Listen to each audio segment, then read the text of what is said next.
আম গাছে আম ধরে, আপেল গাছে আপেল। আজকে তোমাদের আবার দিব আর একটা অসাধারণ প্যানেল। গাইস, এই মোড মেনু প্যানেলটা কত অসাধারণ কাজ করতেছে তোমরা একবার এটা চেক করো। আমি কিন্তু এই মোড মেনু প্যানেলটা লাগিয়ে 4 লেভেল করে ফেলাইছি। তো এইবার দেখো আমার কি আইডি ব্ল্যাক লিস্টে দিছে নাকি। তো তোমরা দেখতে পারছো আমার আইডি কিন্তু এখনো ব্ল্যাক লিস্টে দেই নাই। এটা কিন্তু গাইস অসাধারণ কাজ করতেছে। আজকের এই মোড মেনু প্যানেলটা দিয়ে তোমরা কিন্তু সিএসএ, হিরোইক ও মাস্টারে উঠে যেতে পারবা খুব সহজেই। আর এই মোড মেনু প্যানেলটা সেটআপ কিন্তু আগের প্যানেলের মতোই সহজ। তো এই মোড মেনু প্যানেলটা দেওয়ার আগে তোমাদের সাথে কিছু কথা আছে। তো ভাই শোনো, আমি কিন্তু প্রথম থেকেই সবকিছু নিয়েই ভিডিও বানাতাম। তারপর ভাবলাম যে প্যানেল নিয়েও ভিডিও বানান যাক। এরপর প্যানেল নিয়ে ভিডিও বানানোর পর অনেকেই কিন্তু ওই প্যানেলের ভিডিও দেখে আমাকে ফলো এবং সাবস্ক্রাইব করছে।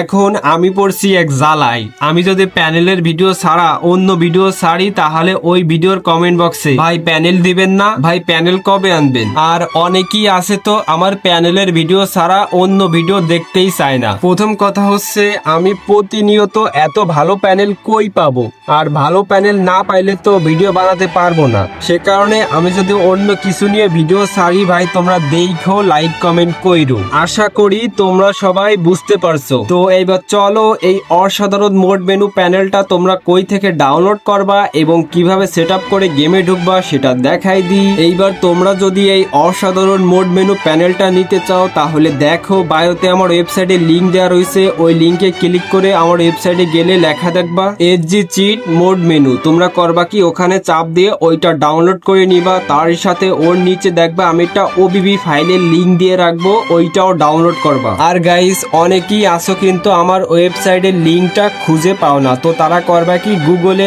অথবা ক্রোমে গিয়ে সার্চ করবা tom.ff20.top। এরপরও কিন্তু আমার ওয়েবসাইটটা আসবে। এইবার তোমরা প্লে স্টোর থেকে জেড আর্চিভার অ্যাপটা নামাই নিবা। তারপর ঢুকবা হচ্ছে জেড আর্চিভার অ্যাপে। তারপর ওই যে ওবিবি ফাইলের লিংকটা যে ফাইলে রাখছো ওই ফাইলে যাবা। তারপর করবা কি ওই com.dts ওই ফাইলটা চেপে ধরবা। তারপর কপিতে চাপ দিবা, এইবার উপরে চাপ দিবা। তারপর ডিভাইস এন্ড স্টোরেজে চাপ দিবা। তারপর অ্যান্ড্রয়েড। এইবার ওবিবির ভিতরে যাইয়া নিচের ওই বাটনে চাপ দিয়ে ফাইলটা এখানে পেস্ট করে দিবা। এইবার করবা কি এখান থেকে ব্যাক করে তারপর গেমে ঢুকবা, মানে ওই প্যানেলের ভিতরে ঢুকবা। এইবার করবা কি ওই প্যানেলটাতে একটা চাপ দিবা। এইবার এই লবিতে থাকতে কিন্তু তোমরা উপরের ওই অ্যাটিবার ফাংশনস না কি ভাই ওইটা কিন্তু এখানে অন করবা না, ওটা সোজা ম্যাচের ভিতরে যাইয়া অন করবা।